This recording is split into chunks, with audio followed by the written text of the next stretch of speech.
Bonjour, donc la suite et la dernière partie du chapitre 1, donc tronc commun scientifique, physique, chimie, toujours la mécanique, chapitre 1, la gravitation universelle, la dernière partie, troisième, la loi de la gravitation. Première partie, 1, loi de la gravitation. Je commence par l'énoncé de la loi de Newton, ça s'appelle la loi de Newton, ou la loi de gravitation. Donc l'énoncé, deux courbes A et B, de centre d'inertie G1 et G2, de masse MA et MB, et sont séparées par une distance D, faites attention, une distance de D, exerçant l'un sur l'autre des forces d'attraction gravitationnelle. Leur intensité est égale F est égal FA sur B est égal FB sur A est égal G fois MA fois MB divisé par D au carré. Sachant que F ou FA sur B ou FB sur A, c'est en newton, ça s'appelle l'intensité. G est égal à 6,67 fois 10 moins 11, soit en système international, soit en newton mètre carré, kilogramme moins 1. Ça s'appelle constante de gravitation universelle. MA et MB, c'est en kilogrammes, ce sont des masses de A et B. Et D, c'est la distance, c'est en mètres. Faites attention, seuls paramètres qui sont intéressants, c'est D, c'est en mètres. Pour expliquer plus la distance D, je passe au diapo 3, la deuxième partie, expression de la force de gravitation, c'est-à-dire la loi de Newton.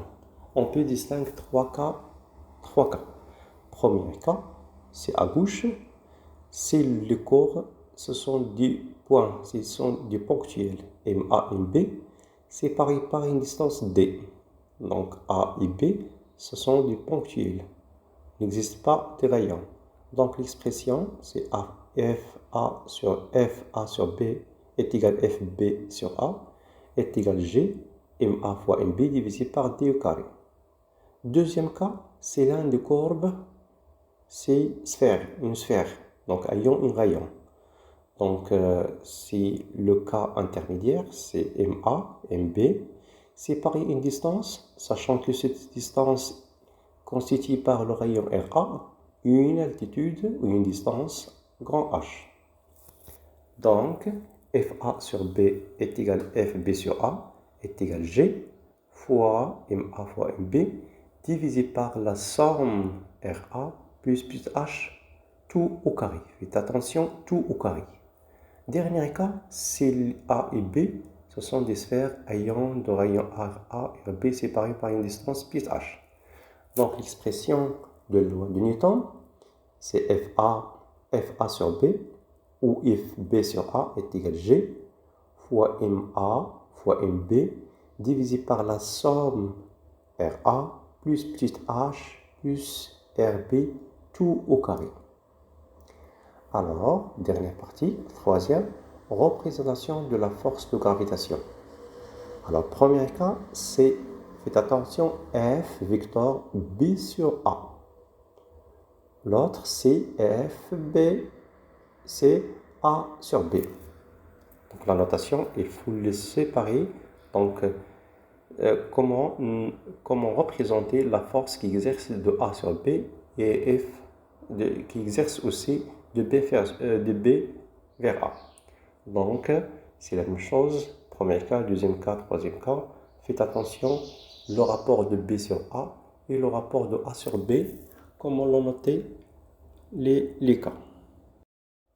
Première application, question 1. Calcule l'intensité de la force de gravitation exercée par la Terre sur la Lune. Deuxième question, représentez cette force en choisissant une échelle. Donc les données, on a la masse de la Lune, la masse de la Terre, la distance entre la Terre et la Lune, de centre à centre. La constante de gravitation universelle, G. Donc deux questions, répondre. plus un schéma qui note la Terre et la Lune, et les données aussi. La réponse de la première question, c'est l'intensité de la force de gravitation exercée par la Terre sur la Lune. Donc F est égal Ft sur L, égale aussi F L sur T, est égal G fois la masse de la Terre fois la masse de la Lune divisé par la distance au carré. Alors, sachant les données, on a G est égal à 6,67 10 moins 11. La masse de la Terre est égale à 5,98 fois 10 à la puissance 24 kg. La masse de la Lune est égale à 7,34 10 à la puissance 22 kg. C'est le système international. La distance entre la Terre et la Lune est égale à 3,90 à la puissance 5 km. Il faut le transformer en système international, c'est-à-dire en mètres. Je multiplie par 10, 3. Donc 5 plus 3, ça donne finalement 3,80 fois 10 à la puissance 8 mètres. Donc je remplace dans l'expression F est égal à 6,67 10 à la puissance moins 11 fois 5,98 fois la masse de la Lune divisé par la distance au carré. Finalement, je trouve que F est égal à 2,03 10 à la puissance 20 newtons. N'oubliez pas l'unité du système international. Dernière question, représentation de cette force en choisissant une échelle. Donc d'après le résultat, je peux choisir une échelle de 1 cm est égal à 1 fois 10 à la puissance 20 newtons. Donc ça donne, par la règle de 3, est égal à 2 cm. Je passe au schéma qui existe à droite. Je représente la force Ft sur L, 2 cm, et aussi opposé Fl sur T, 2 cm.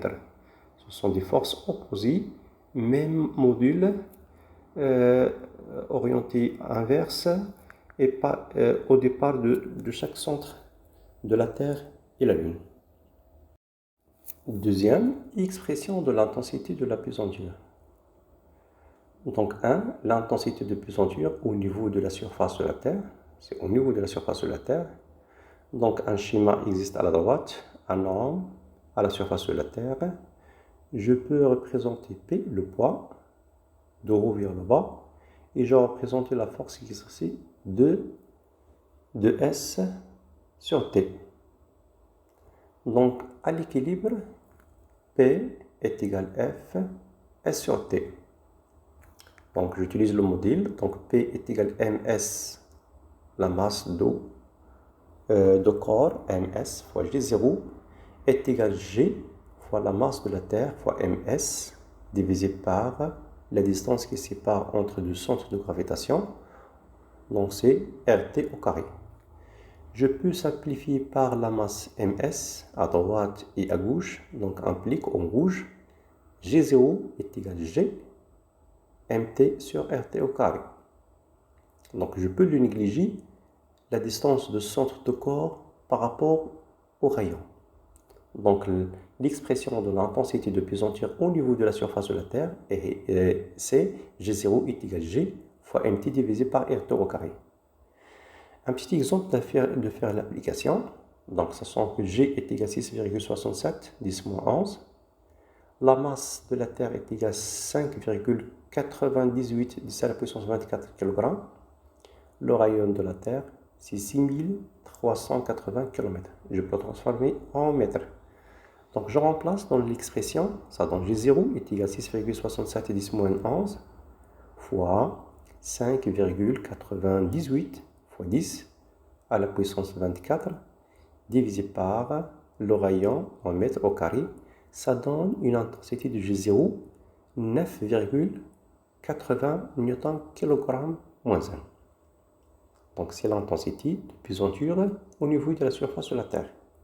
Mais cette intensité, elle varie selon la position sur la Terre.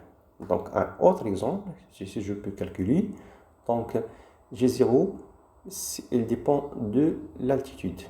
Si l'homme existe à l'équateur, donc c'est au milieu de la Terre, ça donne 9,78. Si l'homme existe à Paris, ça donne 9,81. S'il existe au pôle nord ou sud, ça donne une valeur de 9,83 newton kg moins 1. Donc l'intensité varie selon la position sur la Terre. Maintenant, c'est la deuxième, je passe à l'intensité de pesanteur à l'altitude H. Donc un schéma à droite, donc la Terre, je pose un corps S loin de la Terre à une altitude RT plus H. Donc à l'équilibre, le poids à la position H est égal F ST. Donc le module, ça donne MS fois GH est égal G fois la masse de la Terre fois la masse du corps divisé par la distance qui sépare le corps au centre de la Terre. Ça donne RT plus H tout au carré. Je peux simplifier par la masse MS. Ça donne en rouge. Donc l'expression de l'intensité de pesanteur à l'altitude H, chez H est égal G, la masse de la Terre, divisé par RT plus H au carré. Si je peux faire un petit exemple, et je choisis une valeur de H, donc exemple, G est égal à 6,67, 10 moins 11, la masse de la Terre, le rayon, je choisis une altitude de 4000 mètres. Donc je remplace dans cette expression, ça donne GH est égal à 6,67, 10 moins 11, fois 5,98, 10 à la puissance 24, c'est en kilogrammes, divisé par, donc le rayon c'est en mètres, je multiplie par 3, plus la valeur de l'altitude, donc au carré, ça donne 9,97 newton kg. Alors faites attention, je choisis une altitude de 4165. C'est pas 4000. Je choisis une altitude du montagne Toubkal. Donc d'autres exemples. Donc si je varie l'altitude, je trouve que la valeur de GH varie aussi. Donc si je choisis l'altitude au niveau de la mer, ça donne 9,799. Si je choisis une altitude de 1000, ça donne 9,796. Si je choisis une altitude de 4000, donc 4000, ça donne 9,787. Donc cette l'intensité, elle dépend de l'altitude, c'est-à-dire elle dépend de H. Alors au diapo 8, 3.1, je cherche maintenant la relation entre G0 au niveau de la surface de la Terre et GH à une altitude H. D'après 1 et 2, on a trouvé que G0 est égal à G fois MT divisé par RT au carré. Et aussi, on a trouvé dans la partie 2 que GH est égal à G fois MT divisé par la somme RT plus H au carré. Donc deux expressions 1 et 2. À la suite, je divise l'expression 2 sur l'expression 1. Ça donne GH divisé par G0 égale le rapport de GMT divisé par RT plus H au carré divisé par GMT RT au carré. Je constate que MT au haut et au bas, je peux simplifier, où c'est G et G. Ça donne en bleu, GH divisé par G0 est égal à 1 sur RT plus H au carré divisé par 1 sur RT au carré. Donc, ça donne JH divisé par G0, donc c'est une fraction, ça donne RT au carré divisé par RT plus H au carré. Alors, on cherche de G0, donc ça donne GH est égal à G0 fois RT au carré divisé par RT plus H au carré. Donc, au carré, j'utilise les parenthèses, ça donne finalement la relation entre GH et G0. C'est GH est égal à G0 fois RT divisé par RT plus H tout au carré. Je choisis un exemple à calculer. Donc, un petit exercice, c'est de calculer H par exemple. Donc, je te donne RT, c'est 6380 km. Je donne aussi G0, c'est 9,80. GH aussi, c'est 9,70. Donc, la relation GH, donc je cherche de trouver la valeur de H. Donc, GH divisé par G0 est égal à RT divisé par RT plus H au carré. Donc, au carré, je utilise la racine à droite et à gauche. Donc, ça donne la racine GH divisé par G0. Donc, au carré, c'est nul. Donc, RT divisé par RT plus H. Donc, je l'inverse. Je l'inverse le rapport. Donc, ça donne la racine de G0 divisé par GH est égal à RT plus H divisé par RT. Donc, ça donne RT plus RH est égal à RT fois la racine G0 GH. Alors, H, c'est RT fois la racine de G0 GT moins RT. Je facteur par RT, ça donne H est égal à RT, les parenthèses, la racine de G0, GH moins 1. Donc, je remplace les valeurs, RT, donc 6390 à la puissance 3. Je remplace G0, c'est 9,80. Je remplace GH, c'est 9,70 moins 1.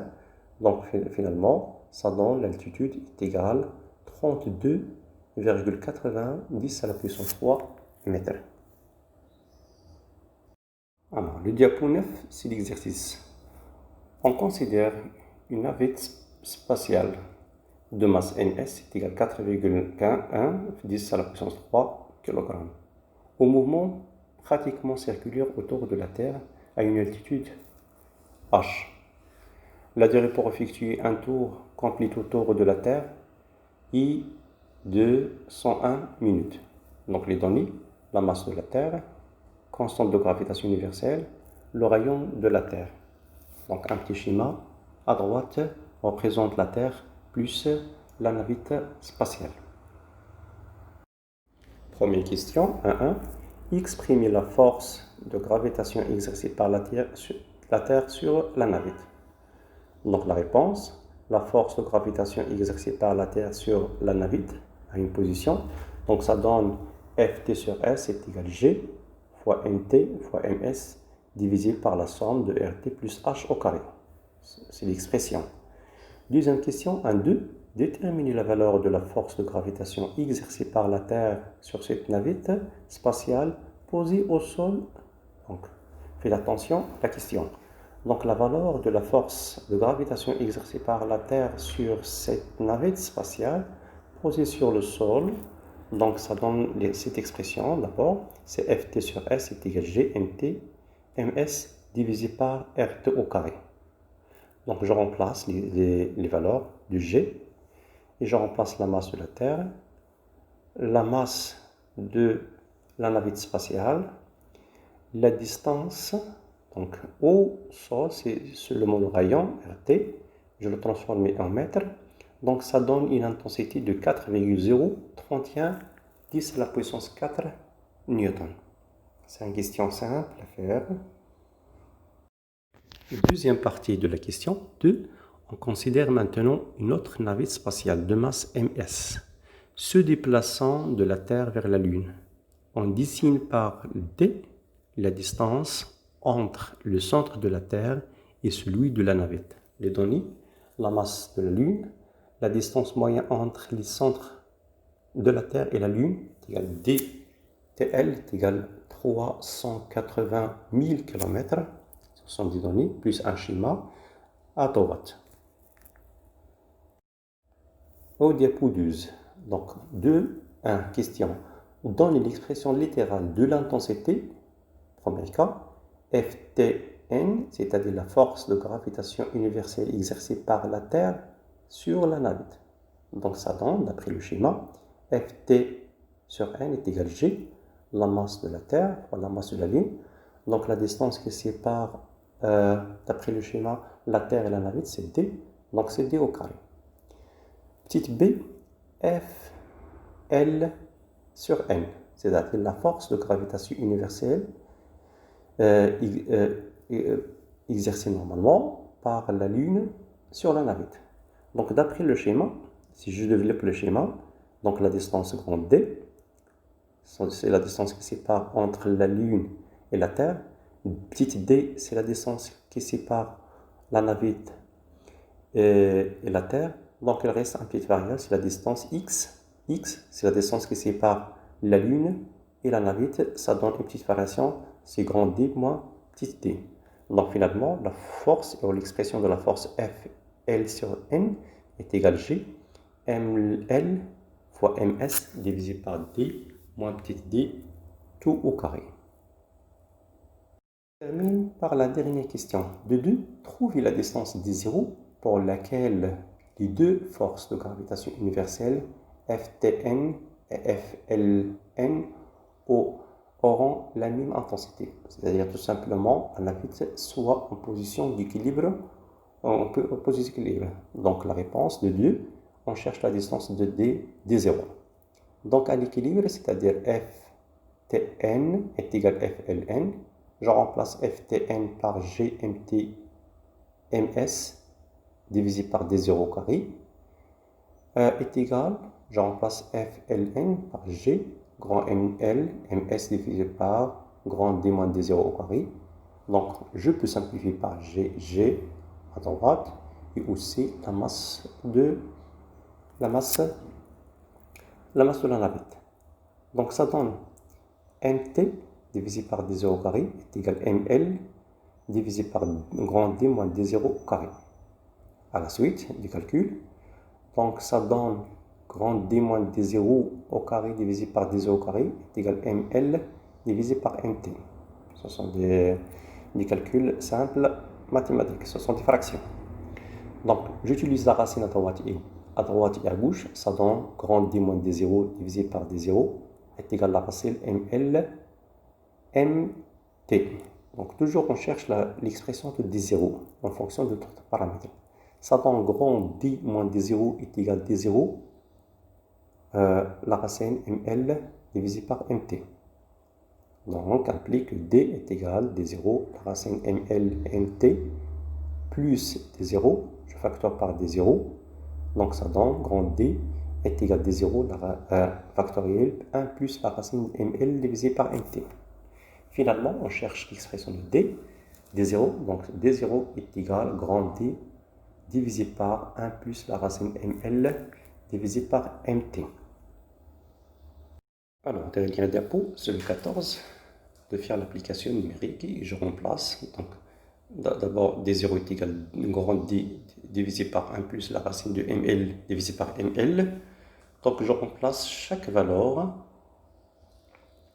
et ça donne une petite valeur de D0 est égal à 3,82 10 à la puissance 8 mètres. Faites attention aux calculs, ce sont des valeurs logiques, c'est-à-dire D0 c'est strictement inférieur à grand D entre T et L. Et finalement, je termine par le dernier diapo. Si vous êtes intéressé, abonnez dans la chaîne Physique Chimie et activez la cloche pour obtenir des nouveaux et partager cette information par votre camarade et votre ami. N'oubliez pas de faire des likes et merci pour votre attention. À la suite, Inch'Allah.